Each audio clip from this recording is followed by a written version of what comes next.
Meus irmãos, a paz do Senhor, que prazer ter vocês para mais uma aula de Escola Bíblica Dominical Revista dos Jovens. É um prazer imenso receber você por mais uma vez aqui no YouTube. Antes de mais nada, se inscreva em nosso canal, ative o sininho, deixa seu like, comenta o que você tem achado das nossas aulas, para que nós venhamos melhorar para as próximas aulas. E não se esqueça, se você gostar dessa aula, compartilhe com mais pessoas, tá bom? Vamos para essa aula?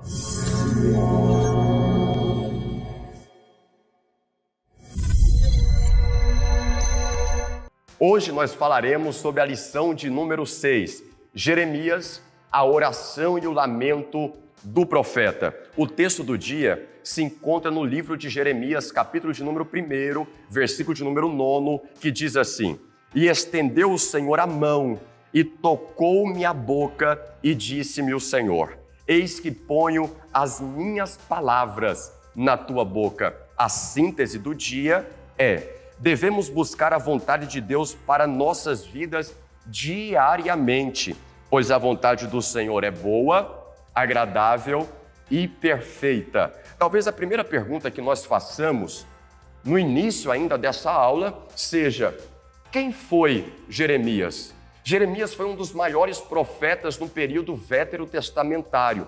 Jeremias foi filho de Ilquias, e Ilquias era um dos sacerdotes que morava em Anatote.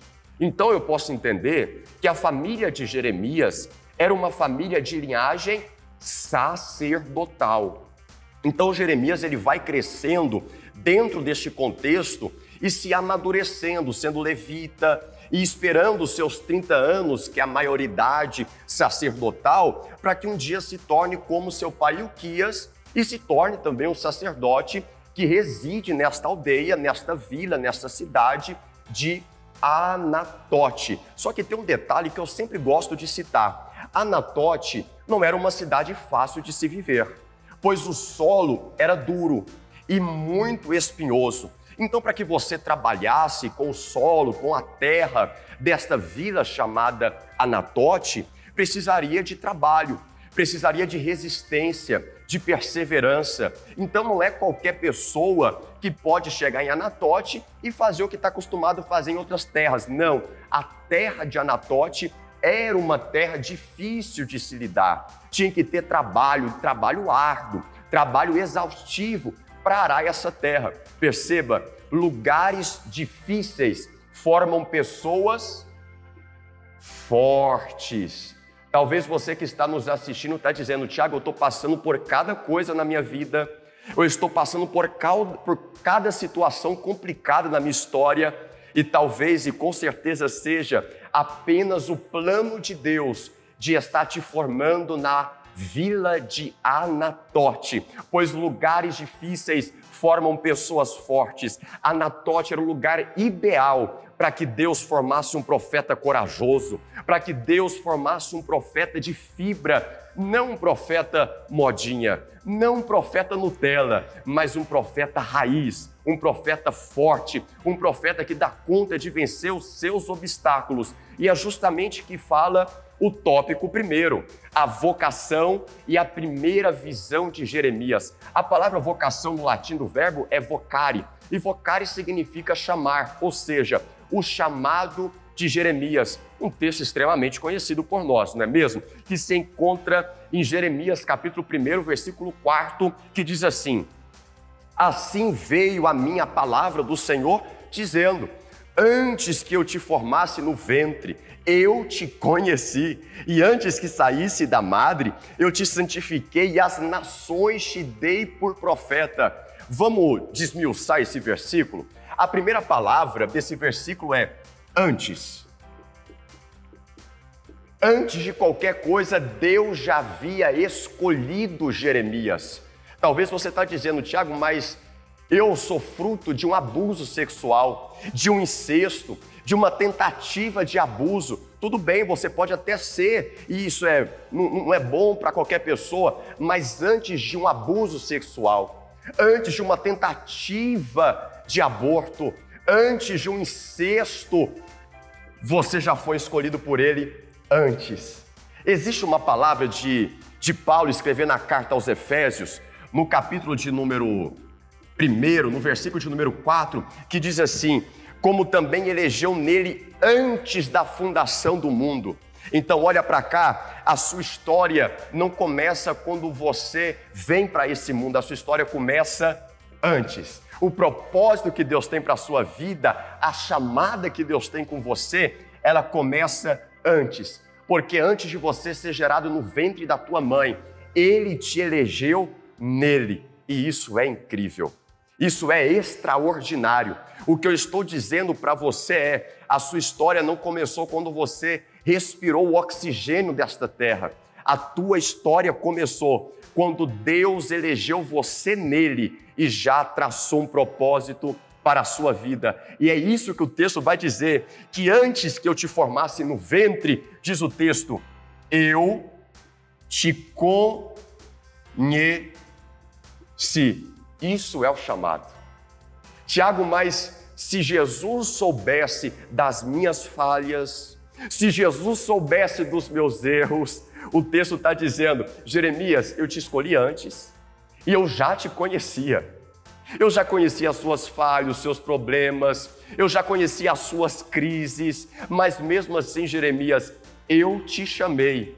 Talvez você esteja assistindo e está dizendo, Tiago, eu sou um professor de escola dominical, mas eu tenho tantas falhas, eu tenho tantos problemas, e Deus está dizendo, eu já te conhecia. E foi desse jeito que eu te chamei, foi dessa forma que eu te chamei, porque eu te conhecia antes de todas as coisas. Mas o texto continua e diz assim, eu também, Jeremias, te santifiquei.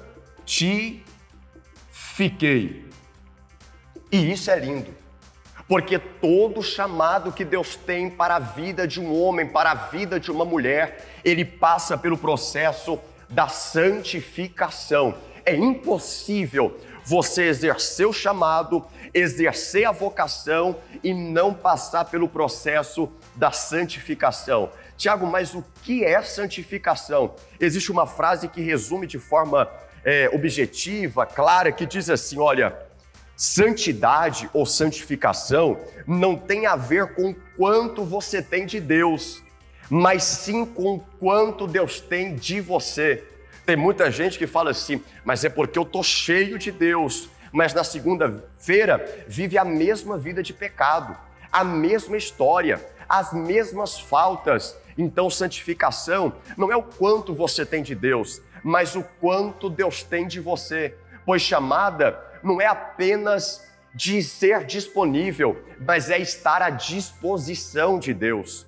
É estar disponível, sim, mas também está dizendo, Senhor, eu estou disposto a te servir, pois eu sei que o Senhor me chamou com propósito, eu sei que o Senhor me conhece e eu sei que o Senhor já me santificou. E qual é o propósito da chamada de Jeremias? Eu te dei como profeta para as nações. Tiago, mas o que é profeta? Porque você disse para mim que a linhagem de Jeremias é uma linhagem sacerdotal e que se Jeremias chegasse à maioridade sacerdotal, ele talvez seria um profeta, ou melhor, um sacerdote como seu pai. Mas agora Deus está chamando Jeremias para um ofício profético de fato. E existe toda a diferença entre ser sacerdote e ser profeta. E qual que é essa diferença? Sacerdote leva a vontade do povo até a Deus, mas o profeta leva a vontade de Deus até o povo. E isso faz toda a diferença, porque talvez o sonho era ser sacerdote, levar a vontade do povo até a Deus, mas Deus está dizendo, Jeremias, o que eu tenho contigo, da forma que eu te conheço, da forma que eu te santifiquei e separei, os meus pensamentos são maiores do que os seus. Os meus sonhos são mais elevados do que os seus sonhos. Então eu não te tenho apenas como sacerdote, eu te chamei para trazer a minha vontade até o povo de Judá, até o povo de Israel. Então aquieta o seu coração, porque o propósito que Deus tem com você é maior, é mais elevado, é mais sublime do que você possa imaginar. E é nesse versículo que nós temos a resposta de Jeremias. Lembra a resposta tão famosa que Jeremias olha e diz assim, ah, Senhor Jeová, Eis que não sei falar, porque sou uma criança. Algumas pessoas, eu já ouvi pregações, já ouvi pastores, já ouvi professores lecionando sobre isso, que Jeremias é apenas uma criança. Só que quando você pega esta palavra no hebraico, você entende que não está falando da fase infantil, que não está falando da fase da pré-adolescência, porque aqui nesta chamada, Jeremias já tinha por volta dos seus 23 a 25 anos de idade. O que Jeremias está dizendo em outras palavras é: Senhor, Senhor Jeová, o Senhor vai me usar, eu não sei nem ainda falar, porque me falta experiência, porque ainda eu sou inexperiente. O que Jeremias está dizendo é: Senhor, eu não tenho nem a maioridade sacerdotal de 30 anos, eu ainda sou um mancebo de 23 a 25 anos de idade aproximadamente. Então, quando alguém falar que ele era uma criança, que ele era ainda na sua idade infantil, você já sabe. No hebraico não fala da fase infantil e nem da pré-adolescência. Fala de inexperiência. Fala que não havia completado a maioridade sacerdotal. Só que o texto vai dizer, e esse é o versículo do texto do dia que nós já lemos, que Jeremias olha e percebe que o Senhor estende a mão sobre ele e toca a boca de Jeremias. E isso é fantástico, porque entenda isso e grave isso para a vida inteira. Antes de Deus agir através de você, Deus vai agir em nós. Deus vai agir em você. Tiago, eu tenho um propósito de Deus, uma chamada, uma promessa, então se prepare, porque antes de Deus te usar para o propósito que Ele tem contigo, Ele vai começar a agir através de você. Ele vai começar a tocar nos seus lábios, Ele vai começar a tocar nos seus ouvidos. Lembra de Isaías? Antes de Isaías dizer assim: Senhor, eis-me aqui, envia-me a mim. Isaías disse: ai de mim, que sou impuro de lábios. Então Isaías recebeu o toque de Deus nos lábios. Lembra de Moisés na chamada do capítulo 3 do livro de Êxodo?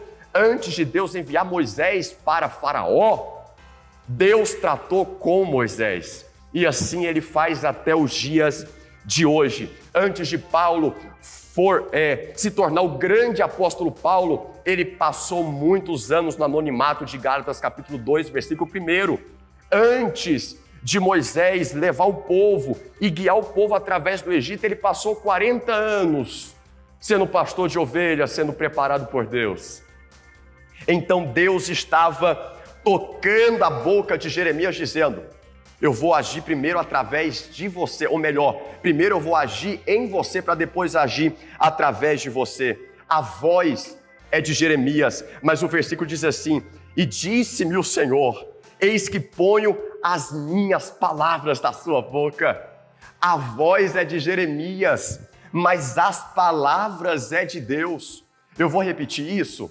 A voz é de Jeremias, mas as palavras é do Senhor. Que você seja um instrumento afinado, para que Deus te use segundo o propósito dEle, para que Deus te use segundo a vontade dEle. O chamado em nós causa um calor intenso, um calor dentro de nós. Perceba que quando você está fazendo a chamada de Deus, você sente um calor, uma alegria, um êxtase. E é esse calor que nós devemos ter. Existe uma frase de Charles Spurgeon que diz assim: olha, se vocês não sentem o calor sagrado, rogo-lhes que voltem para casa, mas se com certeza as brasas de zimbro chamejem por dentro, não as apaguem. O calor de Deus deve agir de forma intensa dentro de você, pois isso é o chamado de Deus e o propósito de Deus para a sua vida. Vamos para a aula, vamos para o tópico 2. Então, abordaremos o tópico 2 da lição, que é a rebelião do povo e a invasão estrangeira anunciada. Jeremias profetizou por 40 anos sobre 4 reinados diferentes: Josias, Joacás, Joaquim e Zedequias. Provavelmente, a época mais boa de se viver, ou da vida de Jeremias, seja os 18 anos, quando ele estava no reinado de Josias, pois foi um tempo que foi encontrado a lei do Senhor e você conhece toda a história. Mas após os 18 anos, esses 3 meses Joaquim, Zedequias foi terrível, porque o povo de Israel se rebelou. O povo de Israel se tornou um povo obstinado. E é nesse período que então Deus levanta Jeremias com mais veemência, com mais força para profetizar contra esses reis. Uma vez Jeremias mandou uma carta para Joaquim. E você acredita o que ele fez? Ele rasgou a carta e depois queimou a carta como desprezo, como forma de falar que não concorda com as atitudes e com as palavras de Jeremias, do tanto que esse povo estava obstinado, rebelaram-se contra a palavra de Deus, contra os preceitos de Deus, e tudo isso por causa dos seus líderes. O povo se rebelou porque os seus líderes se rebelaram primeiro. E isso acontece até mesmo nos dias de hoje. Se temos uma liderança má, o povo que está debaixo desse líder pode e provavelmente será também um povo mau. O povo segue a sua liderança. O povo segue o exemplo da sua liderança. Então, você não pode chegar para os seus liderados e dizer assim: olhe, vocês precisam orar. Se você não é uma pessoa que ora, vocês precisam ler a Bíblia.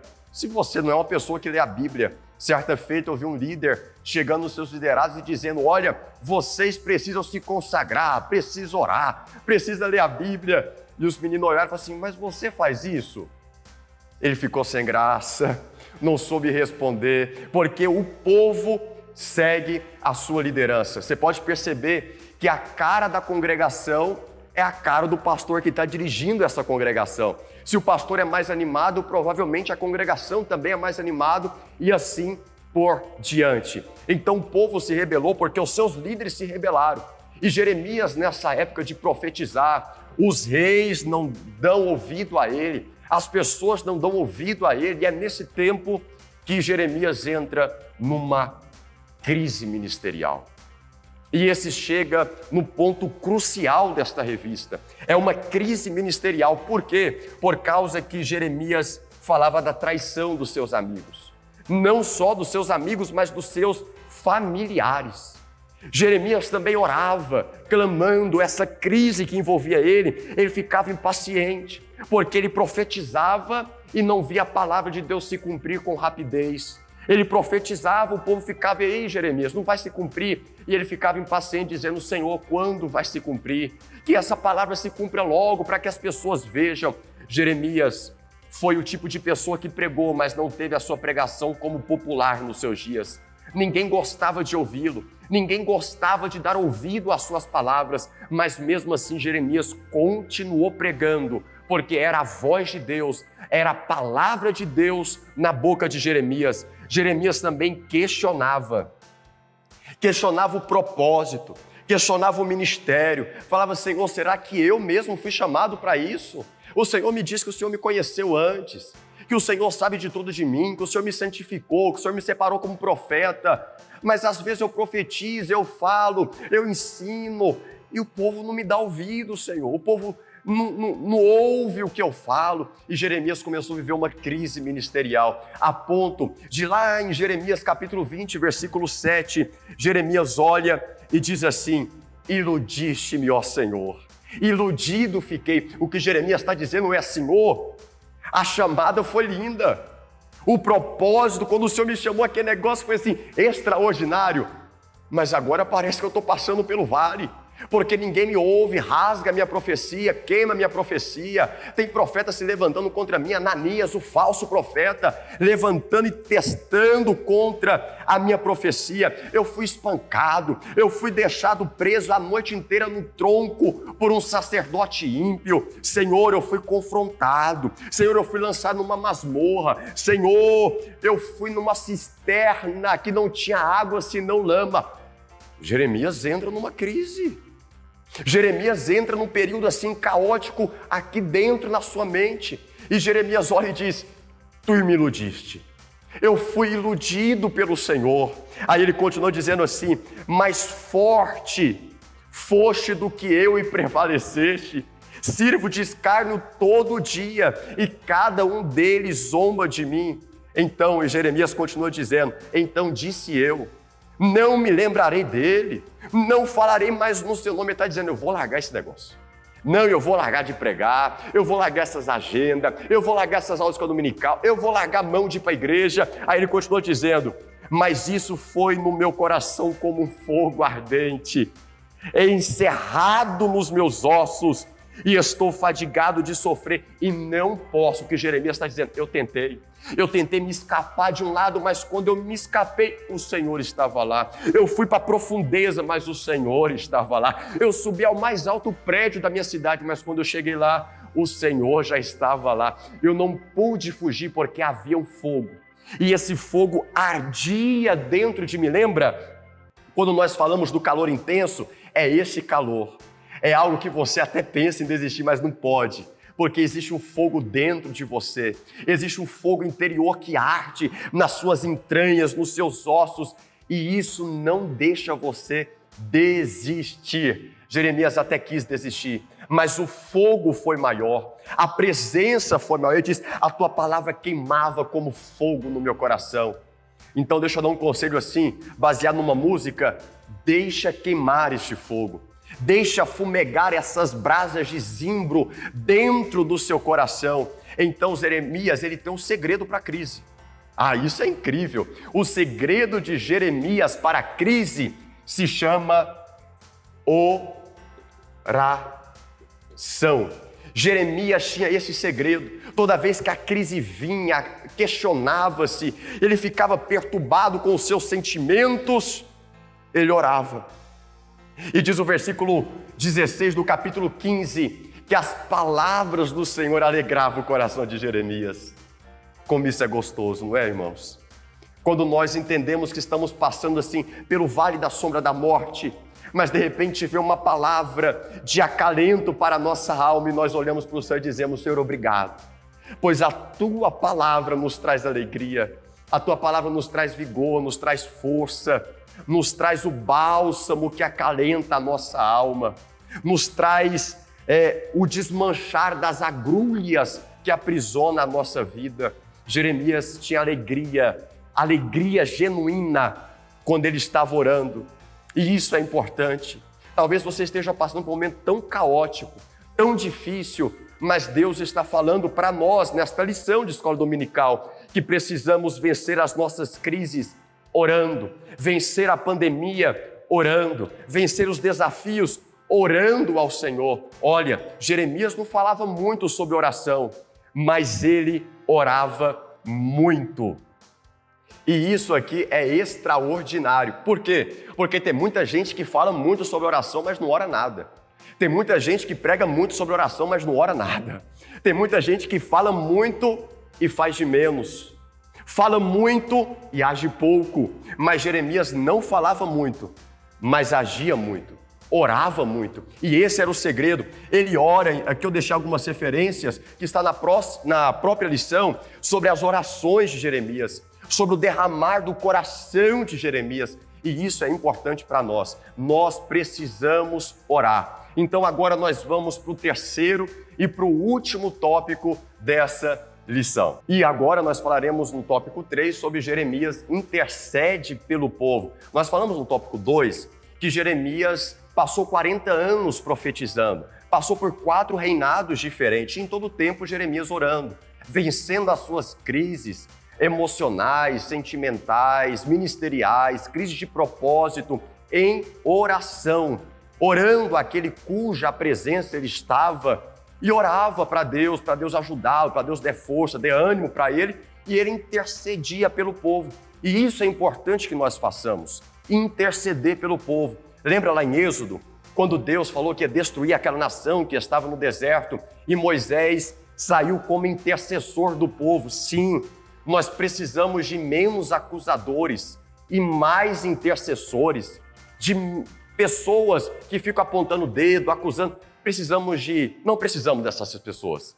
Precisamos de pessoas que intercedam, pessoas que coloquem-se na brecha para interceder pela nação. Só que no caso de Jeremias, o povo não se arrependia, o povo não voltava às práticas antigas de adoração a Deus. Então, se não há arrependimento, também não há salvação.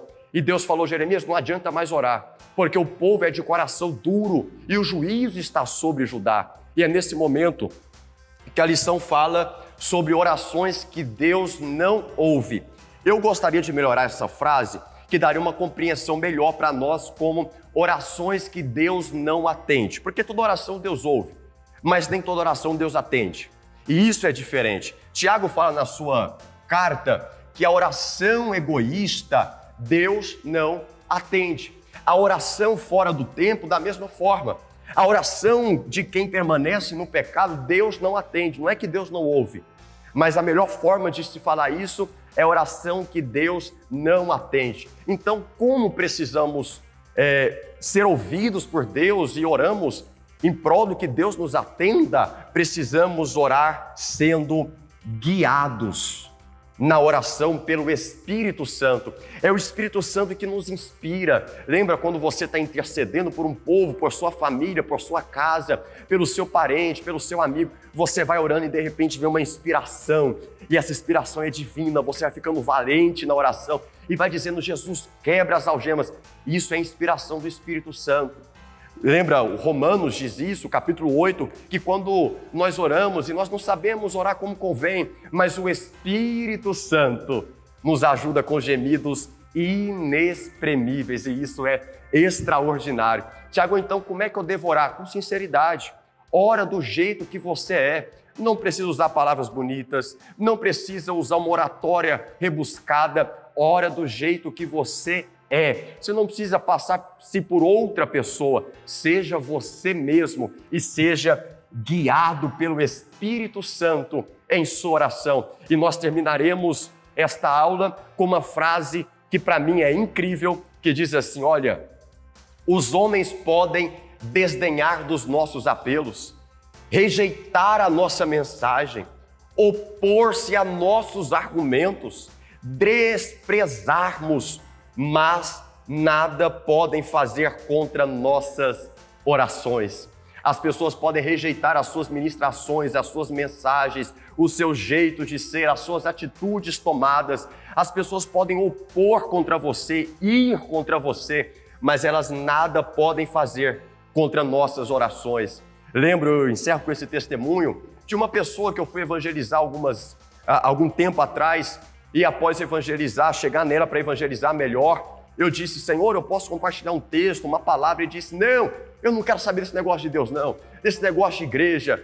Aí eu falei, tudo bem, que Deus te abençoe, eu te respeito. Eu passei para o outro lado da rua, olhei para Deus e disse, Senhor, abençoa o meu irmão, abençoe ele, que ele venha a ser salvo, porque ele pode se opor ao meu evangelismo, ele pode se opor à minha palavra, ele pode não aceitar a minha ministração, mas ele não pode impedir que eu ore pela vida dele, que você seja uma pessoa que interceda por tua casa, por tua família, pelos teus amigos, que você seja uma pessoa de oração, como foi Jeremias. Que Deus te abençoe. Não se esqueça, compartilhe essa aula com mais pessoas para que sejam edificadas. Um forte abraço, fique com Deus e até a próxima.